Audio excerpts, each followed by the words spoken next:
Hello students. हमारा आज का टॉपिक है women in the French revolution. मतलब फ्रेंच रिवॉल्यूशन में वुमेन का क्या रोल रहता है, हम ये पढ़ेंगे। अभी तक हम लोगों ने स्टोरी बेस पढ़ा था। लास्ट वीडियो में हम लोगों ने देखा था the directory rule of France, जो कि स्टोरी का एंड पार्ट था, मतलब कैसे स्टोरी कहानी चली आ रही थी फ्रांस की। तो अब हम पढ़ेंगे कि कुछ इनके क्या रोल हैं, जैसे वुमेन के क्या रोल थे, स्लेवरी कैसे अबॉलिश्ड हुई। तो ये कुछ सेक्शन वाइज अब हम लोग पढ़ेंगे, ठीक है।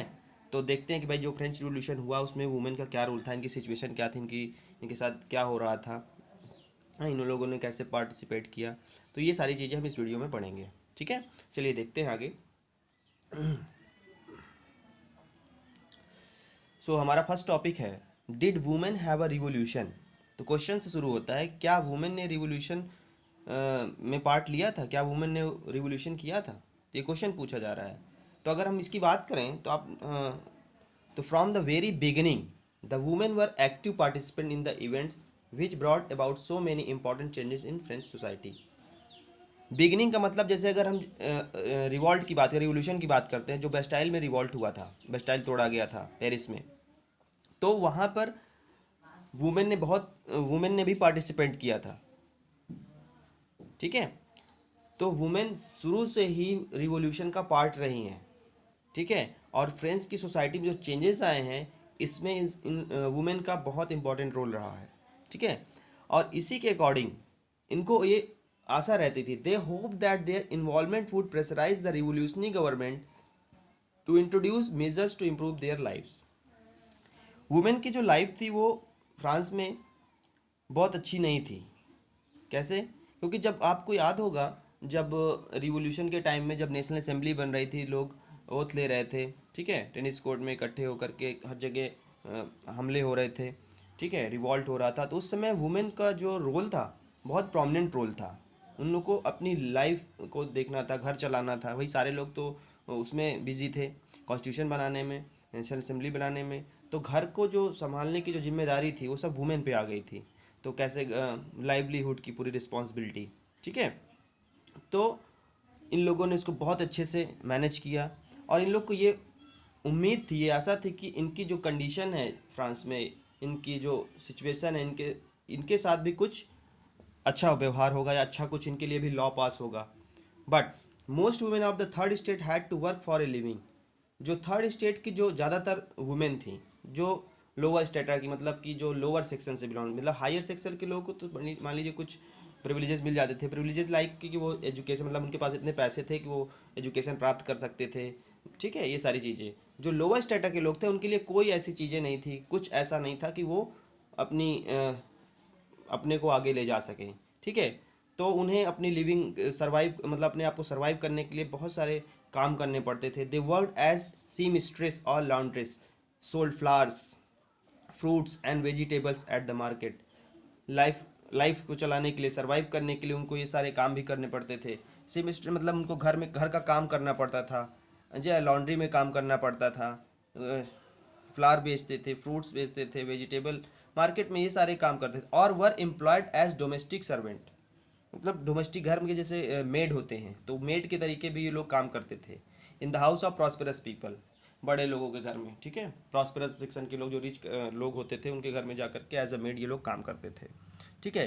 पानी लाना, घर को चलाने, उसके अलावा घर की रिस्पॉन्सिबिलिटी भी रहती थी, जैसे घर में पानी लाना है, खाना पकाना है, ठीक है, बाहर मार्केट से सामान लाना है। तो सामान लाने के लिए, जैसे पहले वहाँ का स्टेपल फूड आप जानते हैं, ब्रेड है फ्रांस का स्टेपल फूड, तो ब्रेड लेने के लिए बड़ी लंबी लाइन लगती थी।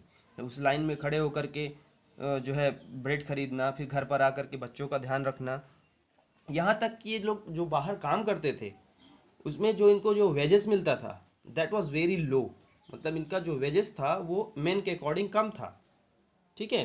There wages were lower than those of men, okay. So ये तो कंडीशन थी इन लोगों की। ये इतना क्लियर हुआ। चलिए आगे बढ़ते हैं।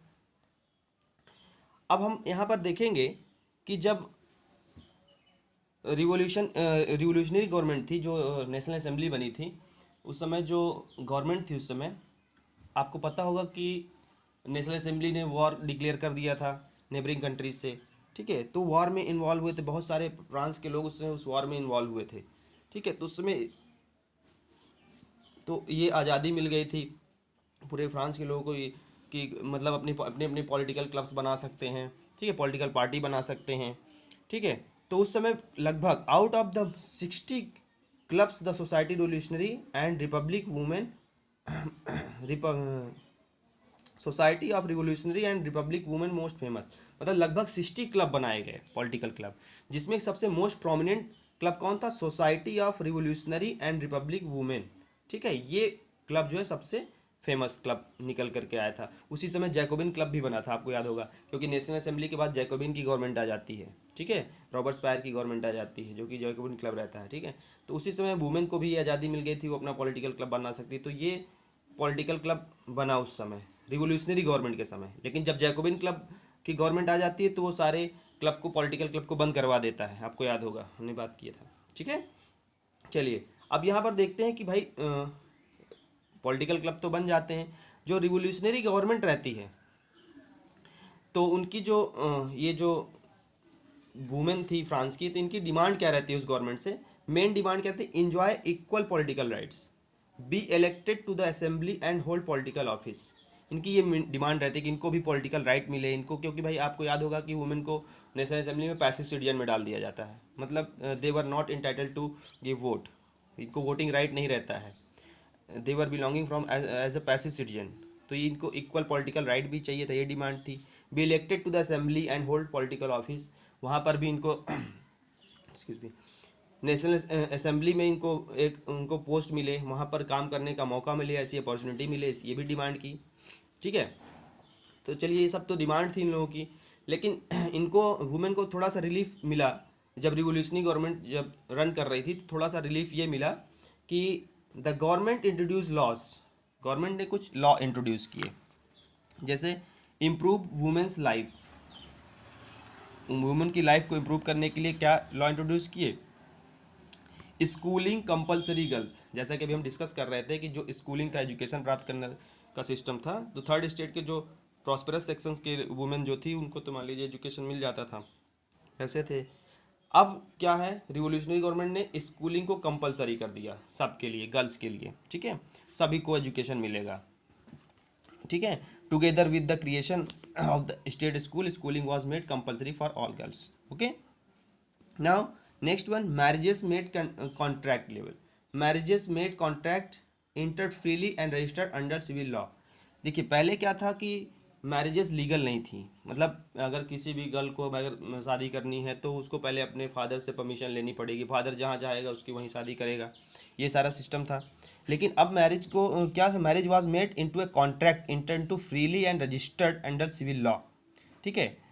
तो मतलब अब मैरिज जो होगी कॉन्ट्रेक्चुअल का मतलब ये होता है कि अब उनकी मर्जी से होगी। जैसे एक तरह से एक सिंपल भाषा में कह दें कि अब लव मैरिजेस अलाउड हो गई, मतलब गर्ल अब अपनी मर्जी से शादी कर सकती थी। ठीक है। Now divorce was made legal, divorce को लीगल कर दिया गया। भाई पहले क्या था, डाइवोर्स वुमेन चाहे तो, अगर वुमेन के साथ चाहे जितनी भी जाति हो, चाहे जितनी भी प्रॉब्लम हो, वो डाइवोर्स नहीं ले सकती थी। अब डाइवोर्स लीगल कर दिया गया है, तो अब वुमेन डाइवोर्स ले सकती है, अगर उसको कोई भी प्रॉब्लम है अपने हस्बैंड से तो वो डाइवोर्स ले सकती है। अप्लाइड मेन एंड वुमेन, ये मेन और वुमेन दोनों के लिए अप्लाइड किया गया। ठीक है। मेन चाहे तो वो डाइवोर्स ले सकता है, वुमेन चाहे तो वो डाइवोर्स ले सकती है। ठीक है। Now women could train for job also. Okay. चलिए आगे देखते हैं, इस टॉपिक से रिलेटेड कुछ क्वेश्चन यहाँ पर दिए गए हैं, इसको आप सॉल्व कर लीजिएगा। Which was the most famous women political club, जो कि आपको हमने यहाँ बताया। ठीक है। What laws were introduced by government in the early years, कौन से कानून बनाए गए। आप आपके सामने बुक होगी, आप बुक में देख सकते हैं, सारी चीज़ें लिखी हुई हैं। How was the life of women introduce. ठीक है। तो ये 3 क्वेश्चन आप इसको सॉल्व कर सकते हैं, you can get the answer from this topic. Clear. चलिए इतना क्लियर हुआ, आगे देखते हैं और सारी क्या इम्प्रूवमेंट होता है इन लोगों के साथ। ओके। नेक्स्ट है यहाँ पर, the women trend for jobs become artist और रन स्मॉल बिजनेसेस। भाई देखिए पहले वुमेन को जॉब करने की इजाज़त नहीं थी, अगर जो काम करते भी थी तो उसमें उनको बहुत ही लो वेजेस मिलते थे, बहुत ही कम पैसा मिलता था मेन के according. Now they train for jobs, अब उनको जॉब के लिए ट्रेन किया जाने लगा। अब वो आर्टिस्ट भी का मतलब अब एक छोटे छोटे बिजनेस भी चला सकती थी। ठीक है। कुछ भी अब ये बिजनेस कर सकते थे। So now their struggle for equal political rights continued, लेकिन अभी तक उनको इक्वल पॉलिटिकल राइट नहीं मिला था, मतलब वोट देने का। They were not entitled to give vote still, अभी तक वो लोग वोट देने का अधिकार उनको नहीं मिला था। ठीक है, तो अब हम लोग बात कर रहे थे, आप लोगों को मालूम होगा कि जब जैकोबिन क्लब जैकोबिन की गवर्नमेंट थी रॉबर्ट्सपायर की, तो उसने क्या किया था, उसका एक अभी हम लोगों ने वीडियो में पढ़ा था, रेन ऑफ टेरर। तो रेन ऑफ टेरर में हमने आपको बताया था कि उसने बहुत सारे जितने भी पॉलिटिकल क्लब बने थे, उनकी जितनी भी एक्टिविटीज़ चल रही थी सबको बंद करवा दिया था उसने, मतलब जो भी उसके अगेंस्ट था उस सबको बंद कर देता था। ठीक है, यहाँ तक कि उसके पॉलिटिकल क्लब के लोग भी। ठीक, तो यहाँ आप देख सकते हैं, during the reign of terror closure of women political clubs and activities ordered, मतलब जो भी सारी एक्टिविटीज़ होती थी जो उसकी गवर्नमेंट के अगेंस्ट होती थी, तो वो सारी चीज़ें उसने बंद करवा दी। But the movements continue next 200 year, लेकिन ये जो पॉलिटिकल राइट के लिए जो मूवमेंट था, ये लगभग अगले 200 वर्षों तक कंटिन्यू रहा। ठीक है, लेट 19 एंड 20 सेंचुरी तक, तब जा कर के 1946 में वुमेन को वोटिंग राइट मिला था। ठीक है, फ्रांस में फाइनली वुमेन को वोटिंग राइट कब मिला, इन 1946। सोचिए कब से इस मूवमेंट के चल रहा था वोटिंग राइट का, पॉलिटिकल इक्वलिटी का, और ये वोटिंग राइट मिला 1946 में। ठीक है, अगर इससे रिलेटेड कोई क्वेश्चन अगर आपसे पूछा जाए, जैसे कि हम आपसे पूछे कि इंडिया में वुमेन वोटिंग राइट कब मिला, चलिए आपके लिए क्वेश्चन है, आप इसको आप गूगल कर सकते हैं। एक क्वेश्चन और इससे बन सकता है कि किस कंट्री में वुमेन को सबसे पहले वोटिंग राइट दिया गया। ठीक है, तो ये दो क्वेश्चन आप गूगल कर सकते हैं, ठीक है, आपको होमवर्क हो जाएगा। ठीक है, चलिए, now the age of political activities French women kept alive as inspiring memory, तब से पॉलिटिकल जितनी भी पॉलिटिकल एक्टिविटीज़ हुई उसमें वुमेन का जो रोल रहा, वुमेन के जो कार्य थे, उसको देखते हुए आज भी वुमेन को एक मेमोरी की तरह, इंस्पायरिंग मेमोरी की तरह याद किया जाता है। ठीक है, तो अभी हम लोग बात कर रहे थे प्रोमिनेंट क्लब की, तो उसमें एक सबसे बड़ा क्लब था जो भी हमने बताया था, कौन सा याद है आपको, the society of revolutionary Republican women. ठीक है, तो इसी प्रकार से बहुत सारी वहाँ पर वुमेन थी जो इस तरह के क्लब को ऑर्गेनाइज करती थी और रन करती थी। तो एक प्रोमिनेंट वुमेन जो थी वो थी ओलंपी द गौजेस। ओलंपी द गौजेस ने, ये आपकी बुक में लास्ट में सोर्स ई में दिया हुआ है, आप उसको पढ़ सकते हैं। Olympe the Gauges was one of the most important of the politically active women in revolutionary France, as you know that. ठीक है, she protested against the constitution and the declaration of rights of man and citizen. आपको बता दें कि जब national assembly बनी थी तो उसमें जो कॉन्स्टिट्यूशन जो बना था वो declaration of rights of man and citizen था, उसमें वुमेन का कोई रोल ही नहीं था। तो वुमेन का जो जो डिमांड थी इसीलिए थी क्योंकि उसमें उनको भी अपनी एग्जिस्टेंस चाहिए थी, लेकिन उनको डिनाई कर दिया गया। तो ओलंपी द गौजिस ने एक खुद का एक डिक्लेरेशन तैयार किया, declaration of rights of women and citizen. ठीक है, डिक्लेरेशन ऑफ, उसने ओलंपी द गौजिस ने खुद लिखा था declaration of rights of women and citizen. कब लिखा था, 1791 में, आपकी बुक में लिखा हुआ है। ठीक है, ये आप देख सकते हैं। तो ये इन्होंने किया, लेकिन इसके लिए इनको अरेस्ट किया गया, एग्जीक्यूट कर दिया गया, ये सक्सेस नहीं हो पाया। ठीक है, क्योंकि ये उस समय हुआ रेन ऑफ टेरर के समय, जब जैकोबिन्स की गवर्नमेंट थी, रॉबर्ट्सपायर की गवर्नमेंट थी। ठीक है, गॉट इट। नाउ अभी क्लियर हुआ कि वुमेन का क्या रोल था। चलिए शॉर्ट में समझ लेते हैं कि वुमेन का क्या रोल था। वुमेन का जो एक्टिवली पार्टिसिपेंट्स था, वुमेन ने रिवोल्यूशन में शुरू से ही पार्टिसिपेट किया। अगर आप, ये क्वेश्चन था ना शुरू में टॉपिक में, did women have a revolution, तो इसका आंसर ही यही है कि हाँ, वुमेन ने रिवोल्यूशन में बिगिनिंग से पार्ट लिया था। जब सारे मेन फ्रांस के सब वॉर में इन्वॉल्व थे तो पूरे घर की रिस्पॉन्सिबिलिटी वुमेन के ऊपर थी। ये घर का भी काम करते थे, बाहर का भी काम करते थे, और इनकी जो कंडीशन थी फ्रांस में बहुत ही ख़राब थी। ख़राब का मतलब they were counted as a passive citizens, whatever the work they were doing, they were getting the lower wages as compared to men. Okay, and they were not allowed to do uh, any work outside. They were not allowed to get education. Those women were belonging from the lower strata of the society. Got it? And family जो इनकी जो marriages होती थी वो भी इनके इच्छा से नहीं होती थी, इनके अकॉर्डिंग नहीं होती थी। वो फादर जैसा चाहता था, जिससे चाहता था शादी कर देता था। ठीक है। सो दिस बट ये रिवोल्यूशनरी गवर्नमेंट ने कुछ चेंजेस लाए जिससे कुछ कुछ इन लोगों को राहत मिली। पॉलिटिकल इक्वालिटी तो नहीं दिया रिवोल्यूशनरी गवर्नमेंट ने, लेकिन बहुत सारी चीज़ें की, जैसे स्कूलिंग का सबके लिए कंपलसरी कर दिया, कुछ सिविल लॉ बनाया जिससे कि डाइवोर्स और को लीगल कर दिया गया। ठीक है। ठीक है। वुमेन को जॉब के लिए ट्रेन किया जाने लगा। ठीक है। वो स्मॉल बिजनेस चला सकती थी। Got it. तो ये सारी चीज़ें हुई। और रेन ऑफ टेरर के समय जो जितने भी पॉलिटिकल क्लब वुमेन के चल रहे थे, बहुत सारे जितने भी पॉलिटिकल थे क्लब थे, उस सबको बंद कर दिया गया। ठीक है। लेकिन फिर भी ग्रेजुअली इनका जो पॉलिटिकल राइट्स की जो डिमांड थी वो कंटिन्यू थी। ठीक है। तो वो चलती रही और फाइनली 1946 में इनको वो मिला फ्रांस में। ठीक है। ओलंपिक द गॉजेस के बारे में आप देख लीजिएगा, अपनी बुक में भी है कि इन्होंने कैसे declaration of rights of women के बारे में अपनी आवाज़ उठाई इन 1791 में, और फिर इनको जो है एग्जीक्यूट कर दिया गया, इनकी बात को नहीं माना गया। इनके जो भी लिखा था उसको बहुत क्रिटिसाइज़ किया गया जैकोबिन गवर्नमेंट के द्वारा। ठीक है।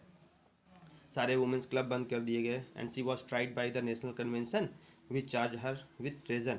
इनका ट्रेजन लगाया गया, मतलब देशद्रोह का मुकदमा लगा करके इनको मौत की सज़ा सुना दी गई। Clear, got it. अब यहाँ पर एक क्वेश्चन है, when did women finally got their voting right. ये आपको ऊपर ही यहीं पे लिखा हुआ है, आप यहाँ पर देख सकते हैं। Got it. ओके बेटा, अब हमारा अगला वीडियो आएगा। इस वीडियो से रिलेटेड आपको क्वेश्चन आपको व्हाट्सएप ग्रुप पे मिल जाएंगे। ठीक है। आप उसको सॉल्व करके असाइनमेंट कॉपी में लिख लीजिएगा। Thank you.